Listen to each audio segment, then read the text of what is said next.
Well, we're starting off with some really interesting things on Question Time today. We're watching the trends, and we're going to ask Joe Calhoun some things about whether the world is coming to an end. Steve, are you scared? Well, I am petrified, judging by the headlines. The petrodollar has come to an end. The arrangement between the U.S. and Saudi Arabia to price oil in U.S. dollars. The articles are arguing, Joe, that this is really signaling the demise of the U.S. dollar, the end of its reign as the reserve currency, and that this arrangement was kind of the linchpin of dollar strength. What do you say to the folks that say the reign of the dollar, the end of the U.S. dollar is the reserve currency, and the beginning of the potential collapse of the dollar has begun with the end of the petrodollar? Well, I will, since this is a family show, I'll use the phrase that I used in my weekly commentary, which is bovine excrement. This is not, look, I don't know why people write stuff like this. Everybody wants to think that the world's coming to an end. I don't know why they want the world to come to an end. But you see this all the time. People find things to be scared about, things to scare other people with. And I guess that's part of it, is that they want to scare people into doing something, subscribing to some newsletter or whatever the case may be. I don't know. So let's work on this a little bit. Let's talk about this supposed petrodollar arrangement. First of all, there is no petrodollar agreement between the Saudis and the U.S.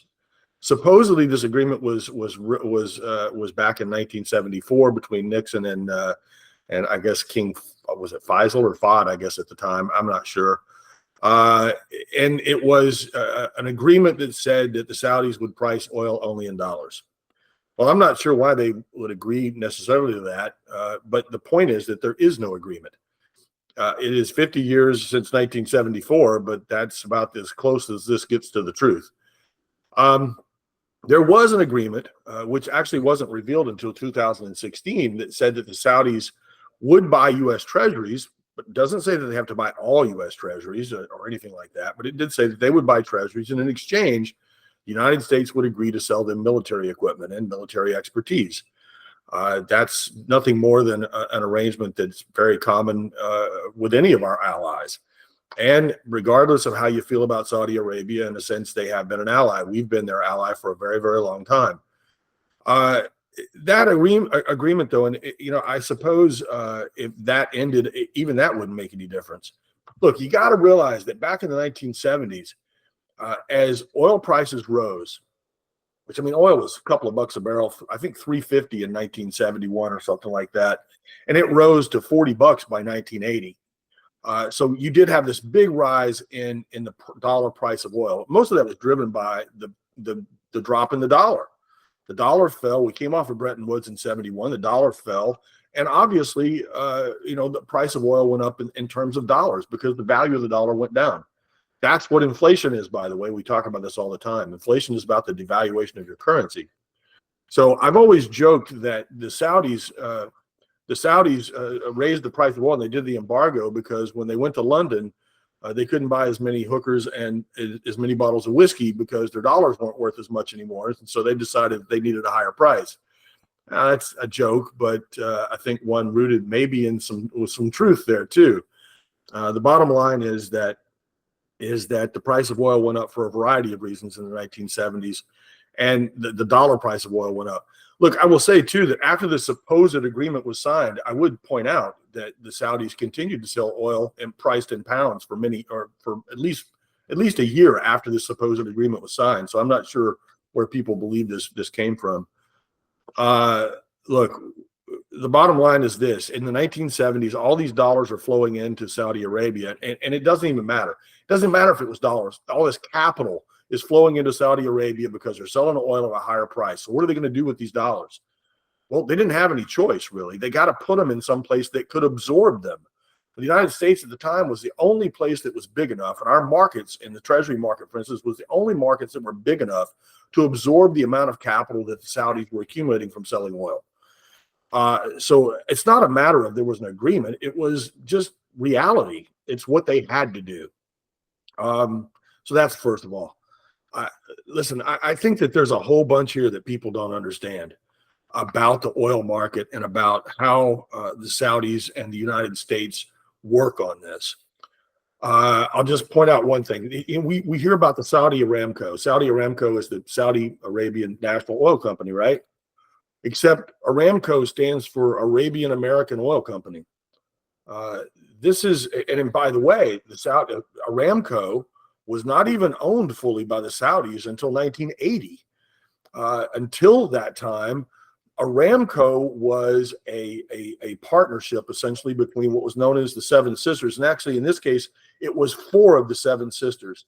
Now, if you don't know what the 7 sisters are, you ought not be talking about the oil market, because that's the essence of all this stuff that happened from 1921, when you had the San Remo Agreement, which was about carving up the Ottoman Empire and the oil and the resources in the Ottoman Empire, all the way through to the 1970s when in 1980, when the Saudis finally took control of Aramco themselves. The 7 sisters, by the way, are and here's another good reason why oil's always been priced in dollars. 5 of the 7 sisters are American. The 7 sisters are these 7 big oil companies that existed for decades, and they controlled the oil market. In fact, people talk about OPEC now being a cartel like it's a terrible thing. I got news for you. It was a cartel of 7 companies before OPEC. And by the way, this was driven by the Turkish government because it was about the old Ottoman Empire. When you talk about Iraq, Baghdad was a province of the Ottoman Empire. So, I mean, Mosul, another place in Iraq, was part of the Ottoman Empire. Iran was part of the Ottoman Empire. All these places that eventually became separate companies were part of the Ottoman Empire. The 7 sisters were essentially the companies that were to develop all these resources. There was also something called the Red Line Agreement, which came about, I think, in the 50s, maybe earlier, maybe in the 30s. I'm not sure exactly when that was. But what it said was that if they were going to develop some resource within that geographic area, that all the companies had to agree. So you want to talk about a cartel? That was a cartel. So these 7 companies were British Petroleum and Royal Dutch Shell were the only foreign members. And then the other members were, most of them came out of the old Standard Oil. There was Southern California Standard Oil, which became Chevron. There was New Jersey Standard Oil, which became Exxon. There was New York Standard Oil that became Mobil. And there was also in the group was Texaco, and Gulf Oil was the other one. So you had 5 American companies in this cartel. What do you think they want to price oil in? They're going to price it in dollars, for God's sakes. And that didn't happen in 1974. It happened in 1920. So I don't know where people get this idea that, oh, they only started pricing it in dollars because of that. I would also point out that if you're going to buy and transport large quantities of oil around the planet, you're going to need some dollars, because that's how you're going to finance it. That's how because again, this is about capacity. It's how you're going to finance it. It's how you're going to pay for the shipping. It's all these things that are required. The dollars are required. Look, the other thing, like I said, I don't know why the Saudis would shoot themselves in the foot here. It makes no sense. They've got $130 billion worth of U.S. Treasuries. That's a number that's rising, by the way. I believe that was under 100 just a couple of years ago. Their currency, the real, is tied to the dollar, is pegged to the dollar. They're not going to do anything to hurt themselves. Are they doing things with China and maybe going to price some oil in yuan? Maybe. Sure, why not? It doesn't matter. It doesn't matter because it's a portion of global supply, and it really doesn't matter. And by the way, the Chinese and the Russians are probably involved in all this too. Even if you do price some in yuan, that's because the Russians don't have any place to put their money. They can't put it in dollars. So where are they putting it?